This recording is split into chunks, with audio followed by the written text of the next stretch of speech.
computer. So AmandaJCain is a photographer and photojournalist from the Metro Detroit area and currently lives in Lafayette, Indiana until tomorrow when she moves to Utah. She is a graduate of Central Michigan University with a fine arts degree in graphic design. Amanda continues her degree as a professional photographer. She discovered her love for photography while working for a local paper, and it has since become her passion and main focus. Her style is eclectic, encompassing music, sports, photojournalism, portraiture, and fine art and conceptual art. So we are very lucky to have her join us, especially because she is moving away. And so we didn't really get a chance to get to know her much. Feel free to write questions in the chat and I will ask them as they come up. Or you can just unmute yourself and ask a question as you think of it. Amanda has said she likes the more informal style, so you don't have to wait until the very end to ask your questions.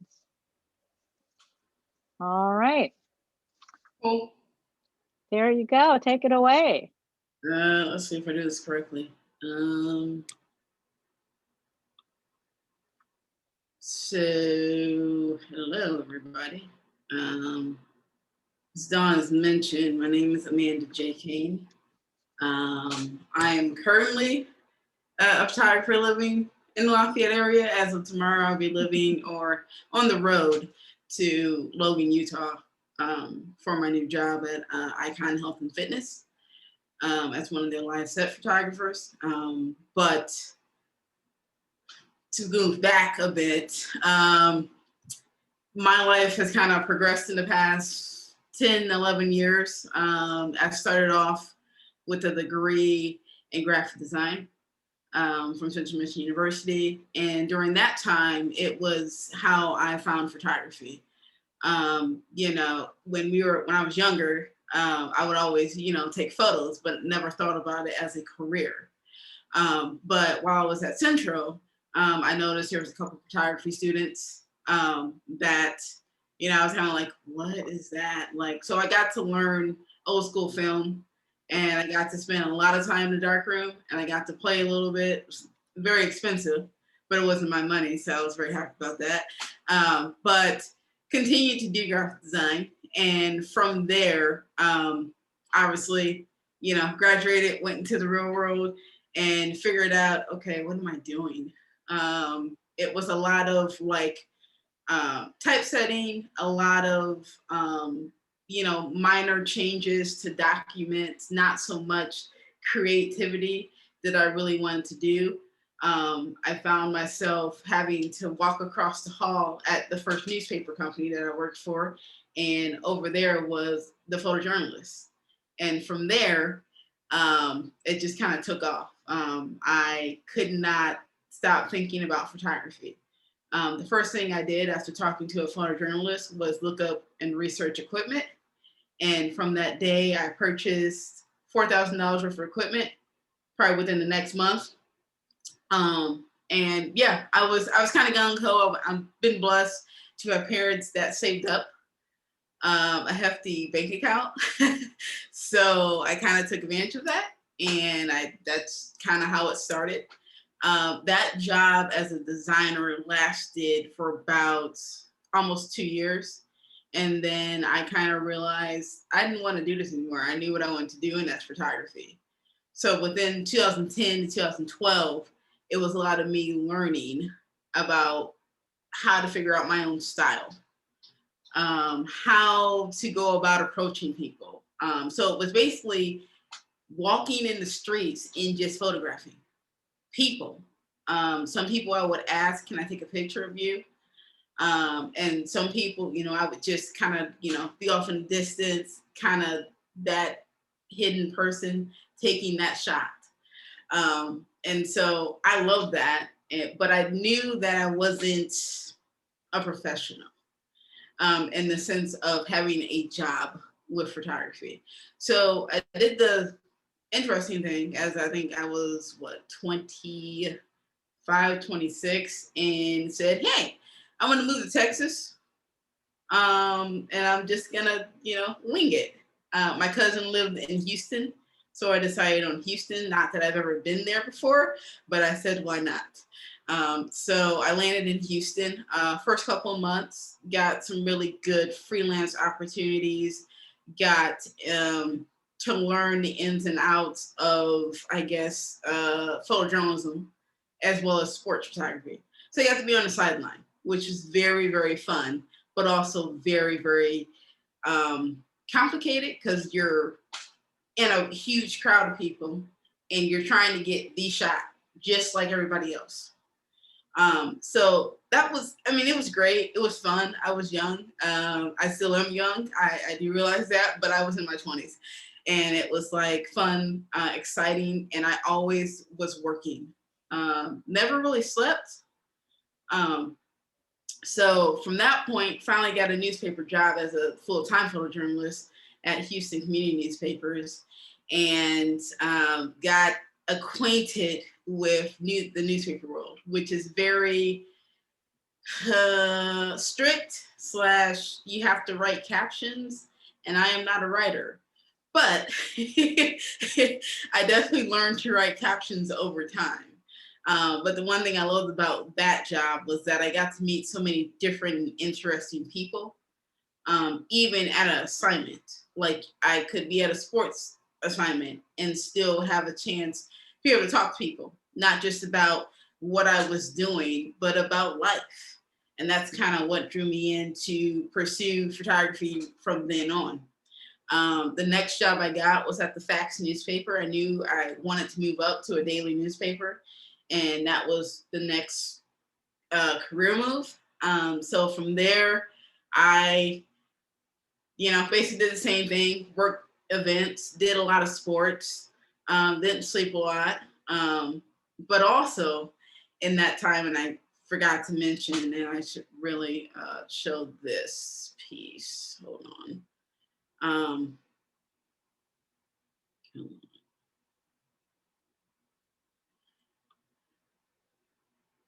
The Houston part of my life, or the Texas part of my life, was a lot of music as well as photojournalism, which you could throw it into the same category. But I really found this kind of niche that I loved. And so I was pursuing that as well as working a full-time photojournalism job in 2013 to 14.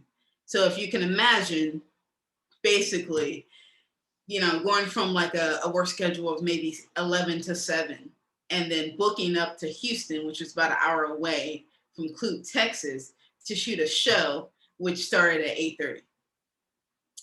And then, I would go on, I would shoot the opening acts, I would shoot the main acts, and then I would come back home. And then I would repeat.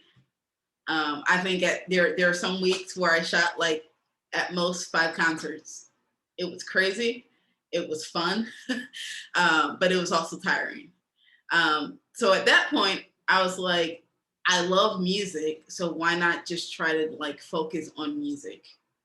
I decided as a very young, 27-year-old, to just say, hey, I'm gonna move to California.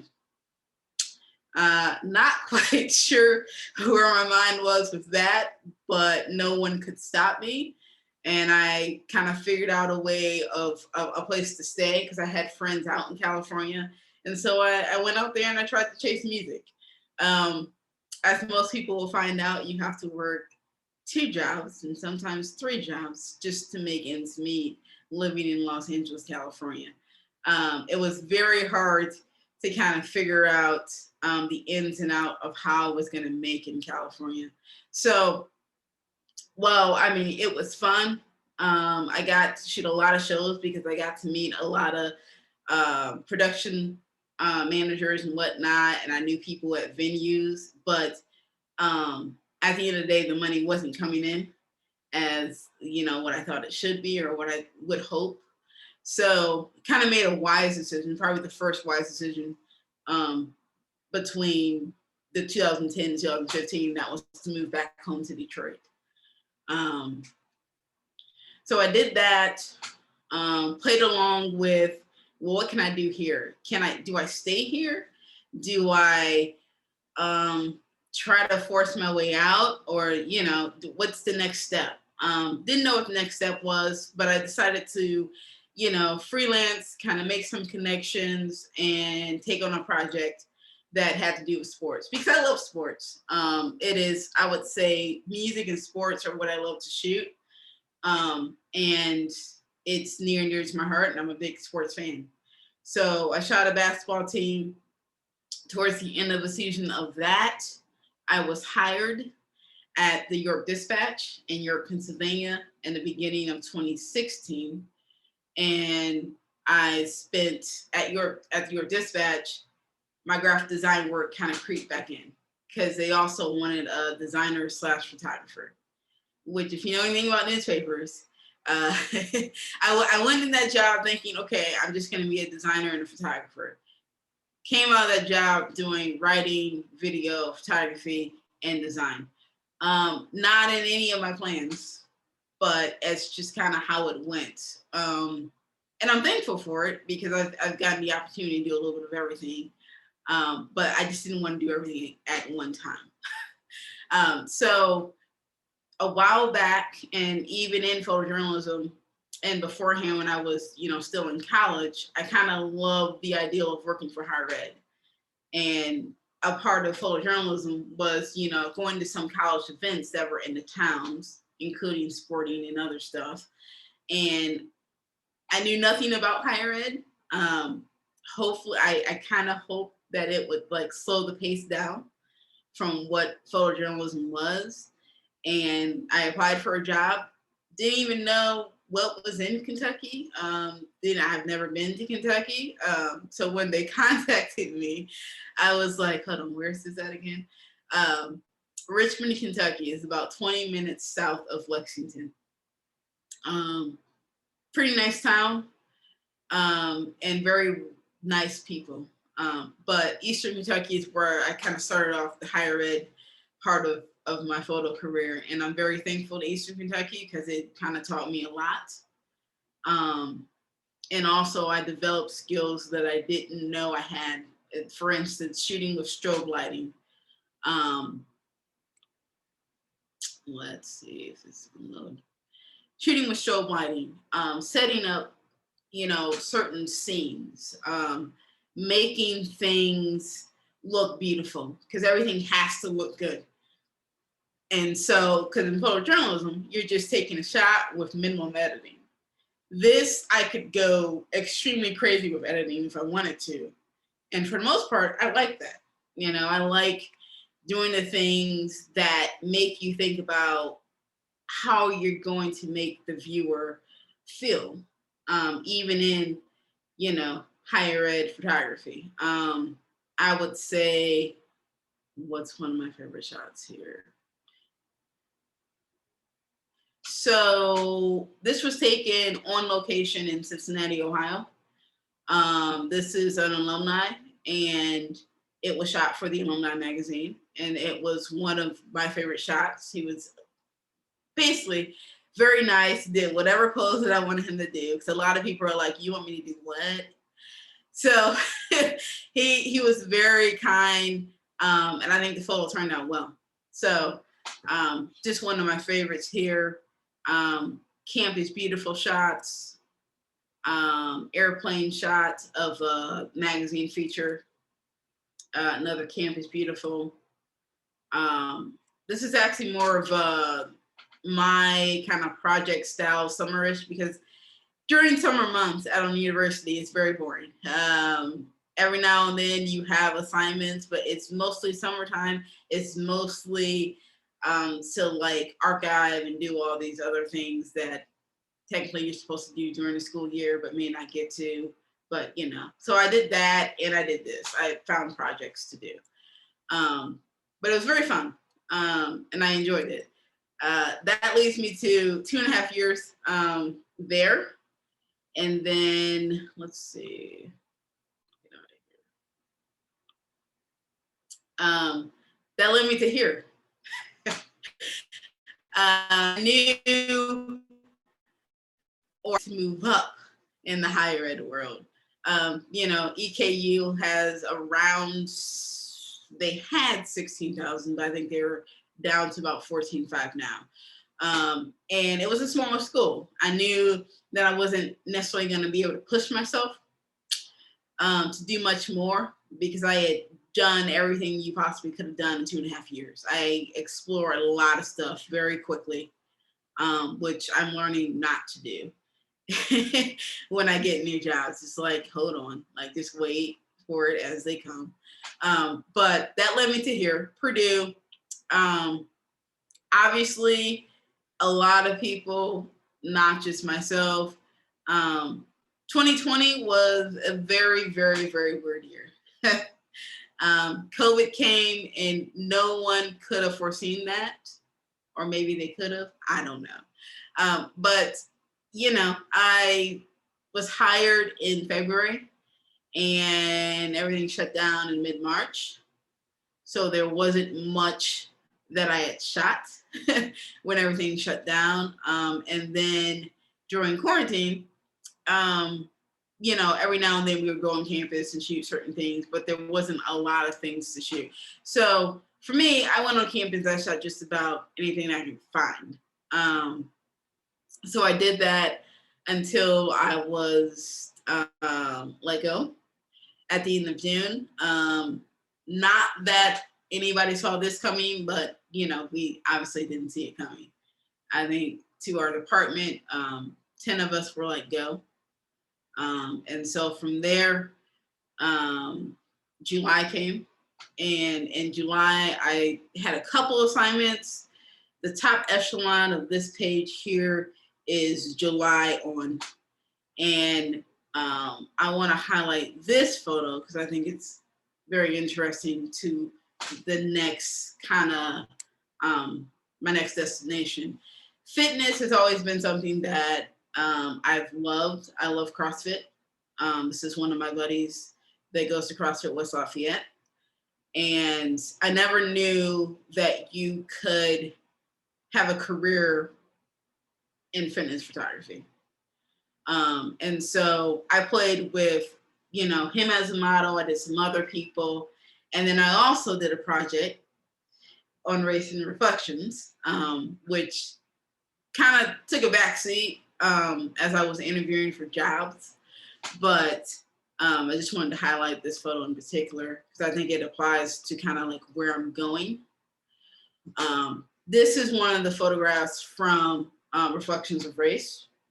It is basically a project where I sought out young athletes in this area of color, whether that's mixed, fully African-American or not, but I sought out to seek out their opinion for what they have seen happen last summer and prior. And that was just something that was kind of fun, kind of spur of the moment.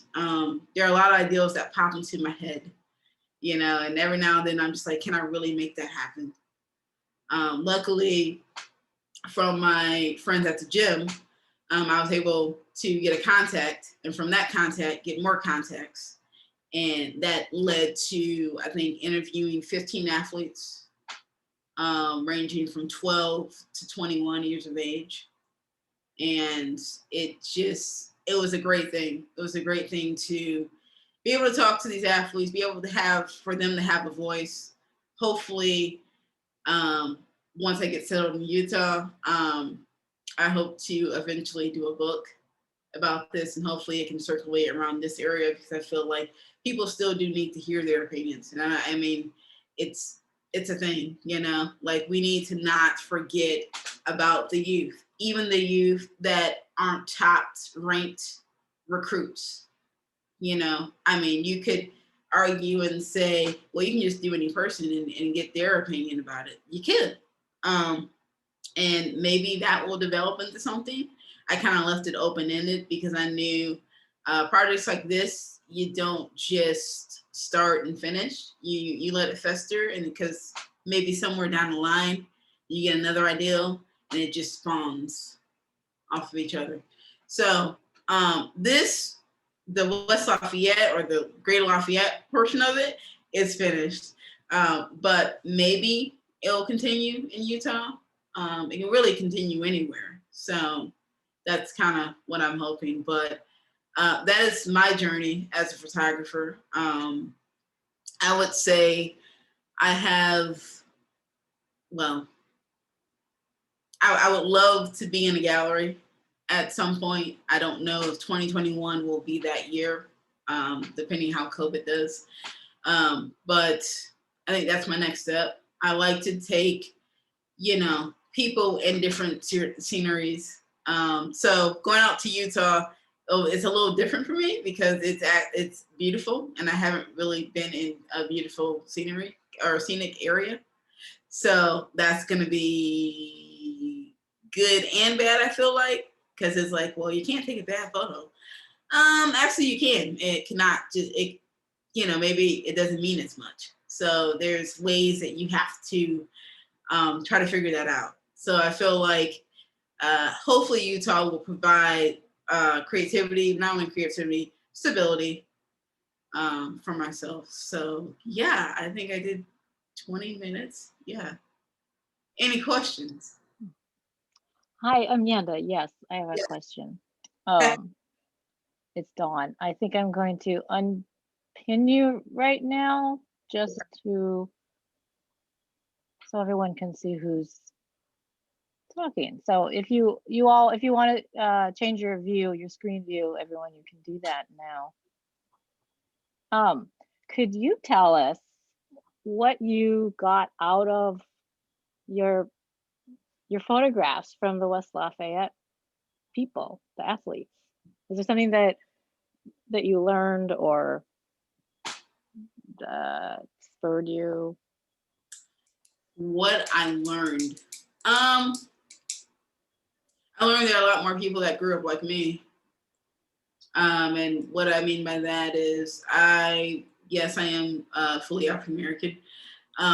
But I grew up in a median income household, went to a private school for elementary and high school, and went to a public university.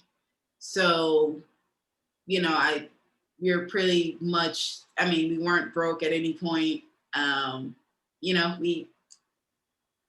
Dare I say, I pretty much got what I wanted. I wasn't spoiled, but, I find that there are a lot more kids in this area that are like that. But their parents put in the hard work and time, you know what I mean, to provide for their kids so that they have better than what they grew up with. Like my mom grew up, basically sleeping on the floor. She grew up in Troy, Alabama, and moved up here.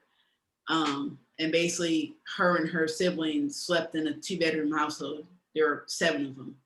So it's, she just did what, Wow. she wanted me, or she wanted the best for me and my sister. So we were shown that, and obviously these kids, they're pretty similar stories. So that's what I definitely learned, that there are more people like me than I realized. Okay. Is there something that you were especially trying to capture in these photographs? I think I capture personality, but also mood and tone.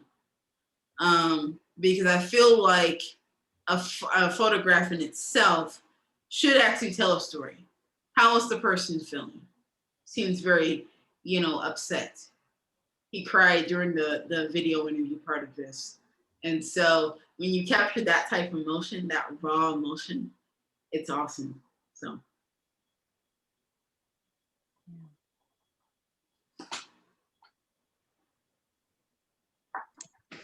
Amanda, I have a question.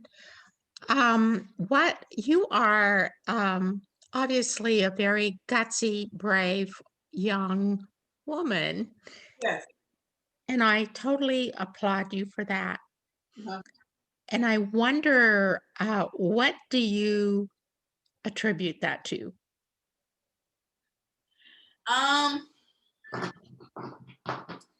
Well, I would say to you, I would describe 2010 to 2015 as gutsy and brave.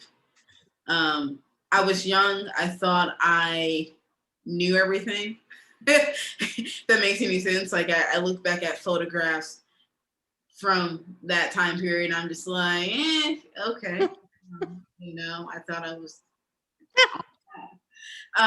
But I would attribute most of, my good work in my kind of seasoned part of my career to EKU and higher ed photography, because it really, I think you have to be brave to be able to sit in meetings in a higher ed institute.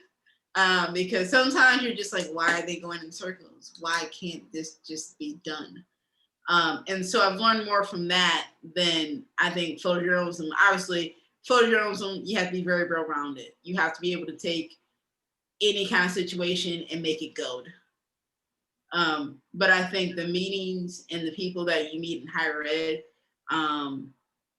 you learn a heck of a whole lot. And you realize, well, I'm just this little small person here, and he's the president, and I have to, do whatever he does or says I need to do, or, So I think my whole career has been gutsy, but I'm really trying not to be as gutsy, just trying to be a little bit more thoughtful and trying to think out things before things are done or before things were said. So yeah, if that answers your question. Thank you.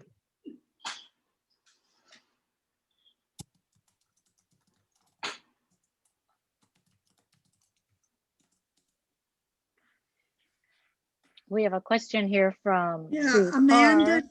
could you show us a few more of your pictures? Yes, ma'am. Actually, what I'll do here.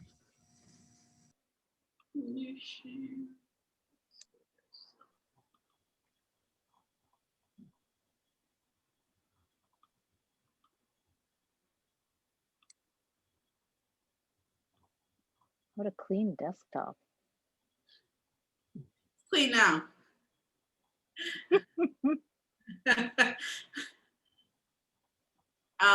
So this is from this summer with the Reflections of Race project. And I just have a small sampling. There's probably about 100 photos that I've gone through and looked at. But these are the ones that kind of like stood out to me as some of the best.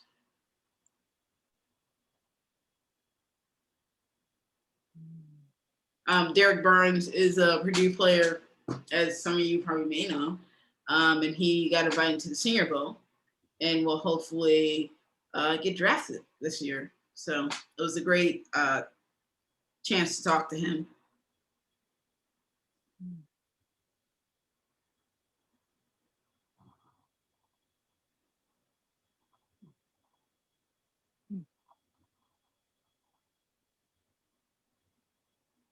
So yeah, that's small sampling of that one.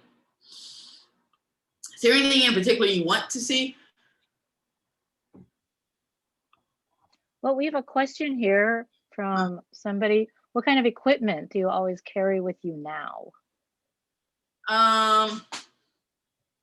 So right now I have a mirrorless Canon, a Canon R, and usually about 4 or 5 lenses, as well as a Polaroid, and I have about 5 film cameras. Technically speaking, they're kind of all packed away, so they don't really get much play. But usually the mirrorless and the Polaroid camera are the cameras that I use now. Wait, film as in actual film? Yeah. Yes, ma'am. Non-digital. Wow. You have to really know what you're doing. Yes, ma'am. You can't just, automatic, I'll wing it. What is your favorite setting? Setting for what is it? So like AV or the settings. Shoot manual.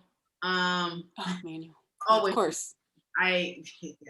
Well, once I learned manual back in 2012, you never go back unless it is sports. Then every now and then you go to a sports shooting mode. But even then, I love to control what I'm shooting and everything. So I'm usually on manual.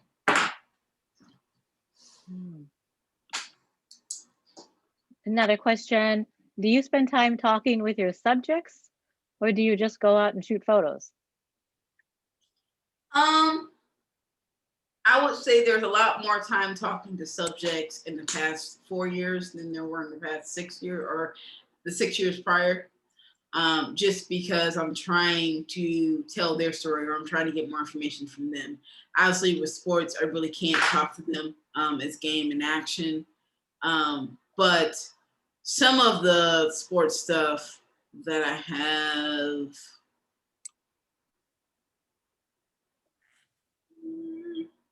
golf shop. Like I would talk to her. Studio stuff is always fun because you actually get to really know the student athlete in that time frame, even though it may be for 10 to 15 minutes. But it's always fun to be able to gather, what their favorite club is, how they actually approach their game or who their icons are. It's always fascinating to me. So.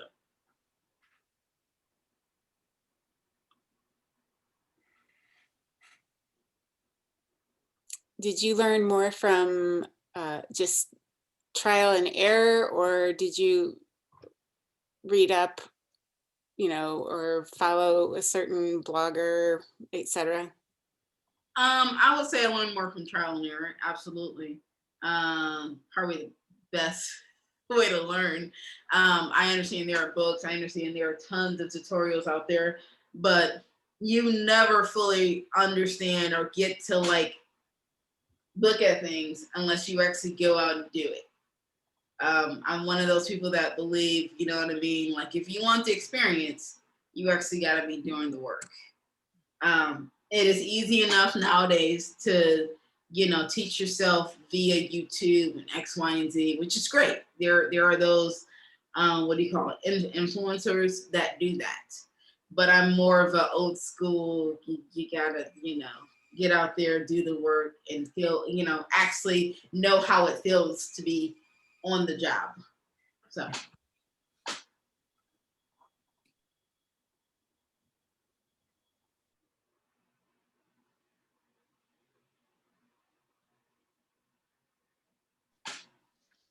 There's just so much to look at. Sorry. No, it's great. It's great. I know we have some photographers on the call here. Do they have any questions?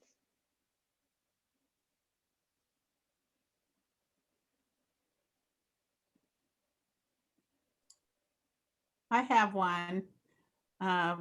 These are nice headshots. How did you set up a studio in your living room? I don't know. How did you do the studio work? Most of all the studio work was either done on campus or in the studio on campuses. So basically set up with a tall, I like to do black or white backdrop, especially for graphic designers who will be using these images because it's easy for them to cut it out. And then I like to do three lights. So one as your main with your big shadow box, and then your two as like your side filters, essentially. So that's my go-to lighting setup. So. Well, you did a good job. I like these.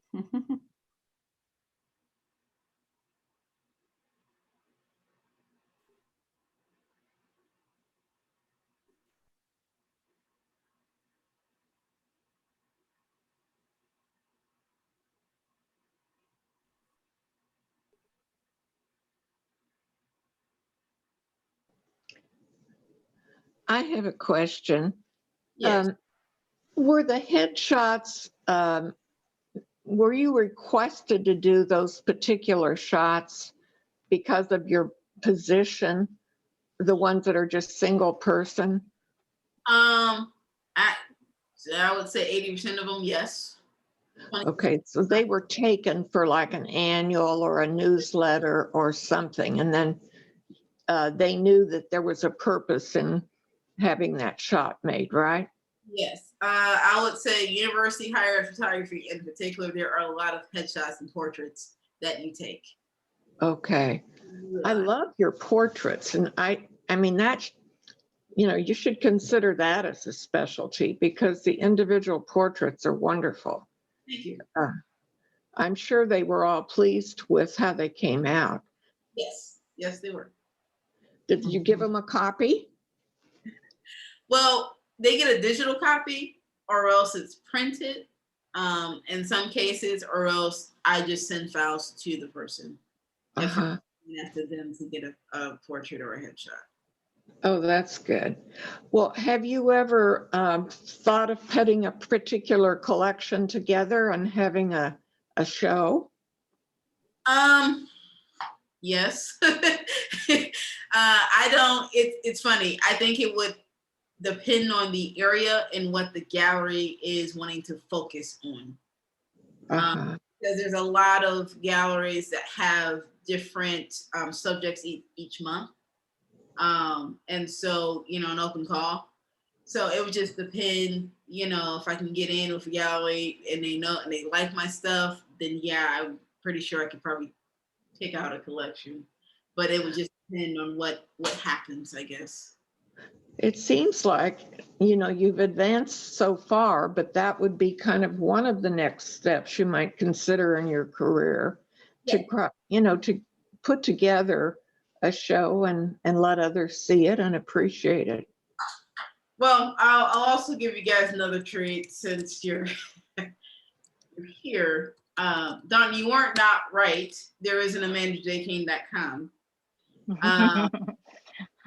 And AmandaJCain.com is a lot of old work. And what I mean by old work is, let's see.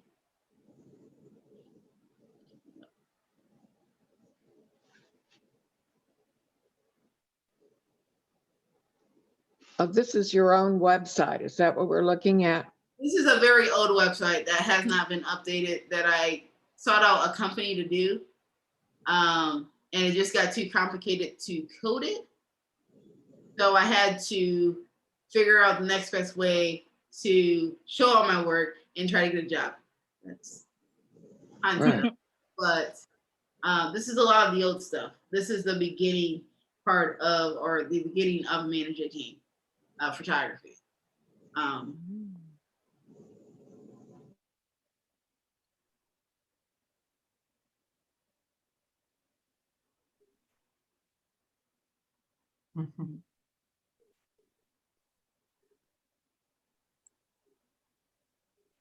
So a lot of the same things, it's just a lot more refined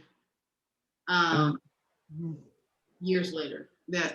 So I mean, I still love this work and I think it's awesome. Actually, I think this stuff, if I had to go create a collection to be in a gallery, it'd be some of this stuff. Yeah. It lends itself to the walls. But yeah,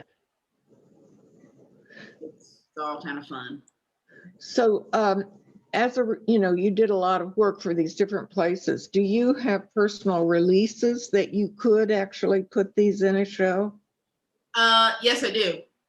I know the models, so yeah. You got a release at the time you took the photo? Yes. That you could use it. Well, that's smart of you. I'm just amazed at how everybody has such a story with their eyes. You know, it's hard to capture that. Right.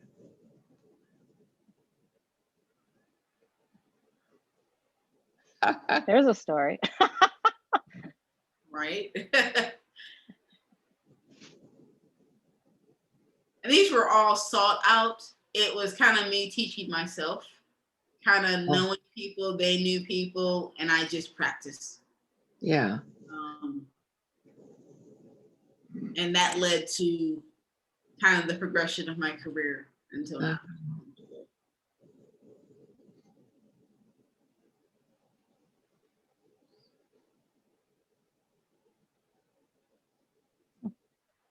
So yeah.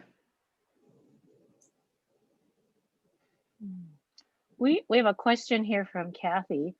She Uh-huh. said, I moved to North Carolina from Colorado 9 years ago. I was in culture shock living in the South. I hope you can do more with your thoughts on race and diversity and equality. So needed, and I feel like you are strong enough to do that. Okay, repeat the last part of the question, or the No, I guess it wasn't a question. It was a statement. statement. It is so needed, and I feel like you are strong enough to do that. Okay. I would say, Yeah. Sorry? I would say absolutely. Yeah. It just takes the time and knowing the right people, I feel like, as with everything. And so once you get to know a person, and once you get to know that area, you become acquainted with what people are, I guess, looking for, or what people are sensing. Obviously, Greater Lafayette area is not as diverse as it probably should be. I know a lot of people will say it's a lot more diverse as it was, but I think there is still a lot more that needs to be done, especially on the racial injustice front. And I think Purdue should do a lot more. They were they've done some stuff with, holding the weekly talks. But I feel like it's, you kind of got to put it to action. What are you actually going to do for us? How are things going to change mentally? It just needs to be addressed a lot more. It can't just be say, hey, we're going to give you this, and we're going to do this, and we're going to try to do this. No, it actually the action needs to be shown. So, Yeah, I've also heard that hope / complaint. Yep. And it's sad because in my understanding in taking this job, I thought, I would be able to see a lot more African Americans. I hope that I would see a lot more African Americans. And it became apparent to me, like just walking campus, it was like, okay, where is everybody? Why are they hiding? Why are you guys having issues with photographing students of color? Why don't they want to be photographed? There's a lot of those questions that need to be answered, and Purdue needs to make a huge statement addressing those questions. I understand COVID has kind of come in the way. COVID came in the way, and then you had the whole George Floyd thing, which I think every campus besides, I want to say 10 to 12 in the States had a rally on campus. Purdue did not right away, which was like, really? Right. Interesting. Not even in my department did anybody offer any kind of I'm so sorry for what your family has endured. None of that. And so you got to make people feel welcome. You know what I mean? And that's, got to do a better job of it. Feeling it. So.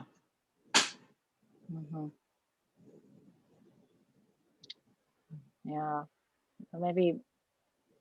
Yeah, I was thinking about what you said about your West Lafayette group of photos are done, and maybe they're done for more than just the reasons that you're moving. I mean, they're done because, and it's funny when you ask kids, what they see, they'll say has there ever been a problem? They're like, yeah, but it was addressed and it was closed, nothing else was done. So it's like, you haven't really addressed the problem, have you? if they're still wondering, they're just, they're student athletes, yes, but they want to feel special and important and like you're behind them, not just because they're good athletes. So. Yeah. It seems kind of like a sleepy town to me here. Yep. I enjoy living here, and I also think it's kind of a sleepy town. And I don't know if the curriculum is being decolonized. It's a comfortable lifestyle here in the Greater Lafayette area. Derek Burns, the one photo that you saw, he actually likes it comparatively to where he grew up in a part of Northern Kentucky. It's away from the noise. It's away from a lot of trouble. It's very quiet, but he's also a Purdue football athlete. You know what I mean? He's not looking to hang out. He's looking to put his head down, get his education, and kind of make his dreams happen in the NFL. So, different people, they'll be like, yeah, I wish I had more people to go to that were like me. And it also comes to the responsibility of the people that are ahead of diversity and the BCC to come out and help those students as well. It's not just everybody, on the other side. It is us in general that need to come out and be like, no, we're going to do this. I just feel like, they're not giving them enough resources to be able to do what they actually want to do. So, but that's the challenge with higher ed. It's what I've learned. There's so many like budget restrictions, especially with COVID, things have been cut.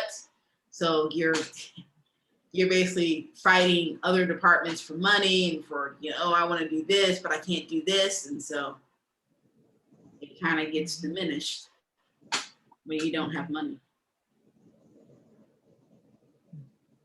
So if you could, sorry, go ahead. Just real quick, what school did your department belong to? I was in marketing and media. What was that? Marketing and media. Okay, thank you.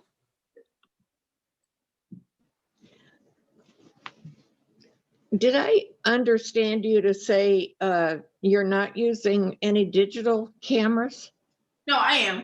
The Canon mirrorless R is digital. The Canon what? Mirrorless R, the R. Okay. Oh, okay. So you do use a digital in some, yeah. Okay, I misunderstood. And most times, but I do use a Polaroid, and I do have a collection of film cameras. So. What did you use for your portraits? I believe some of those were shot with a Nikon, I want to say D800, and then some of those were shot with a Canon 5D Mark IV. That's interesting that you went from Nikon to a Canon versus sticking with what you know. Not my choice. The department has different equipment, and so you kind of got to use what the department has. And I am not a Nikon fan simply because of color. I like the color quality of Canon a lot better, and so I use a Canon as my personal. And moving to Utah, they also have Canon as well, so I'm in luck with that. I also do like the Sonys, but Canon has always been what I've liked. Had a Canon for about 10 years, so.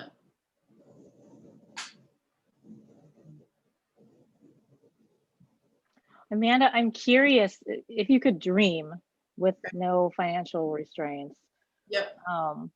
Here in Lafayette, what would you create with your photos as a way to explain to the culture, to Purdue, that you need to do better? Like, how would you show that? I don't think it would just be photographs. I think it would be more writing, which I say I'm not a good writer, but I know how to get my point across. It may not be AP style correct or whatever.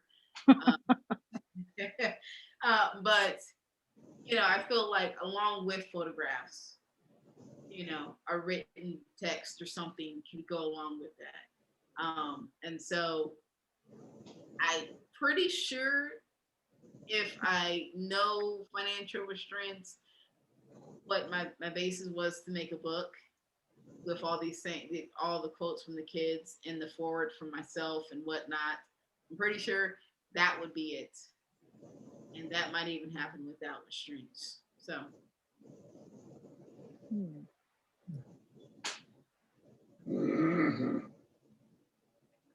Well, I would hold on to that dream.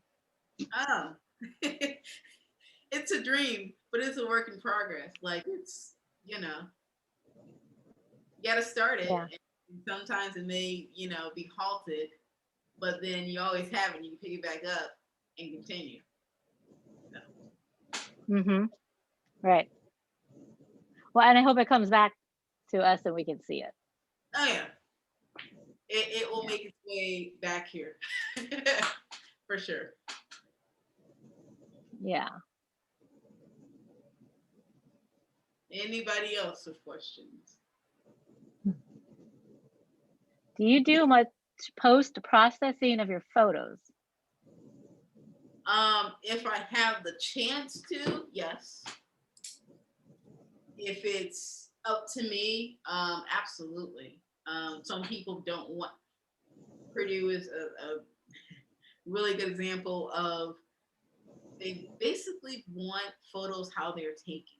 Minimum processing. They don't think you should take a lot of time, especially for like events and whatnot. But I like to make things look better than they are. If I have the chance to do that, absolutely. I'm definitely choosing a lot more post processing.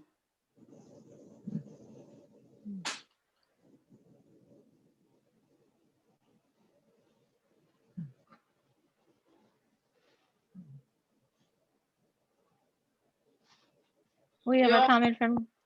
You're also seeing in the photojournalism portfolio, you've got political candidates, Hillary Clinton, her daughter. You have some with Donald Trump. I did a lot of that. Go to rallies and whatnot. Was not fun, but it was part of the job. And you know, part of the job is taking the best photo. I still do like images from those events, not necessarily the people who they were for. But yes. Mm-hmm.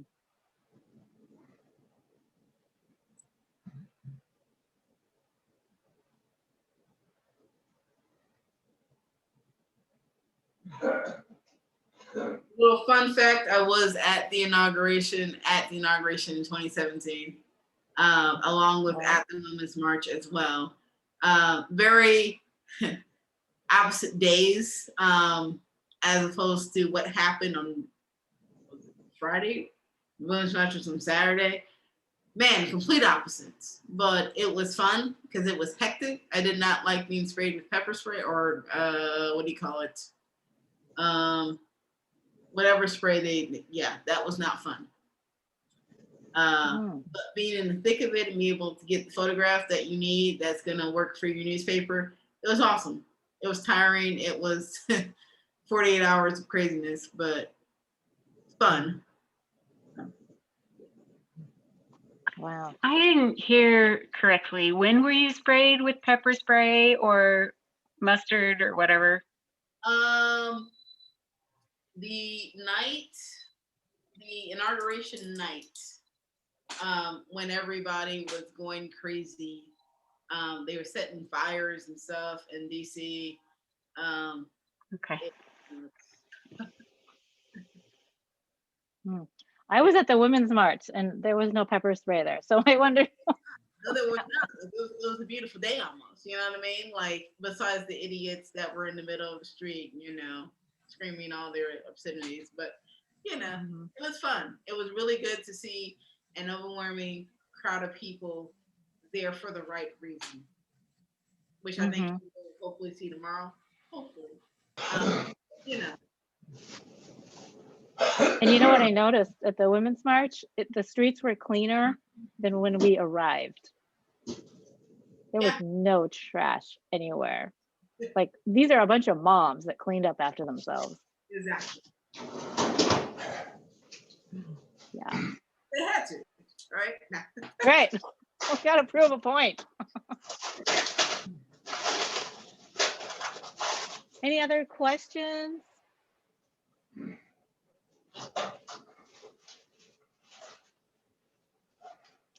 Well, we have a final comment from Kathy. Good luck to you in your move. I expect to see more of your work regarding race and equity. It is so very needed. Thank you. And I agree. And I can't wait to see what you do. And I know that your reflections on race, that's what it was called. Sorry if I got that wrong. Versus a race. Yes, it's a much needed contribution right now. So I wish you well with that, and glad that we could have you here and show us the start of that. And safe travels, Amanda. You've got a long road trip ahead, so Yes, stay safe. we'll try. Thank you very much and Yeah. best wishes. Yes. Thank you. Thank you. I Yeah. loved your photography. Bye. Yeah. Thank you. And so, just a couple announcements about upcoming events. Oh, so Amanda, do you sell your products and can we buy them? That's a really good question. I'm working on an online store right now to be able to sell them. I would love feedback from what people would like to buy. So if there's any way, like if you guys want to send out my email address just to get feedback on like what people would buy from my site, that would be great. I'm always looking for suggestions. I do have more landscape stuff that is probably more art related, wall related. But that'd be great, kind of help if you guys, if I can like get some open opinions about what would people buy. So, Yeah, I don't know. There's so much to choose from. Yep. Yeah. Your presentation was wonderful. Thank you so much for opening yourself to us and taking that risk with a bunch of strangers. Not a problem. So I appreciate it a lot. And we have given Amanda a honorarium for speaking, and I wish you well and safe travels, just like Grace said. Yeah. Go skiing. So Hell yeah. skiing, yes. So coming up after the books and bagels, to switch topics here, we have Helen Butler speaking on March 9th. She is a artist, educator, author, actor, a Black woman, and she will entertain and educate us using her unique approach to acting and narrating. She will share her quilts and quilting journey from her home in Chicago, Illinois. And then on April 13th, we have Inga Maresh, our very own Inga, who will be talking about her father's life and artwork and his native arts and his legacy that he has left. And so, and those two are both morning presentations on Tuesday. So that's it for our formal part. I'm going to stop recording.